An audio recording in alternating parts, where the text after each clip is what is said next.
একটা পাখি সকালবেলা যখন বের হয় তখন কি সে জানে যে তার রিজিক কি আছে? তাহলে আমিও তো একটা মানুষ, আমার জন্য আল্লাহ একটা definitely has a plan, Allah definitely has a plan.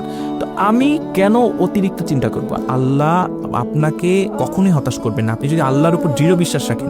বান্দা যেমন তার সৃষ্টিকর্তার দিকে আশা করে, এবং আপনার কাছে যখনই আসবে, এটা দুনিয়ার একটা পরীক্ষা, এবং আপনি যখন এই যে এফসিপিএসে বারে বারে অনুত্তীর্ণ হওয়া, রেসিডেন্সি না হওয়া, এগুলো নিয়ে কখনোই ওভারথিঙ্ক করবেন না। আপনার কাজ হচ্ছে চেষ্টা করে যাওয়া।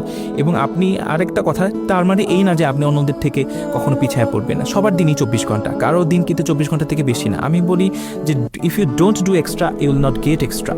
আপনাকে এটা করতে হবে যে আল্লাহর কাছে এটা প্রমাণ করা যে আল্লাহ আমি বেস্ট।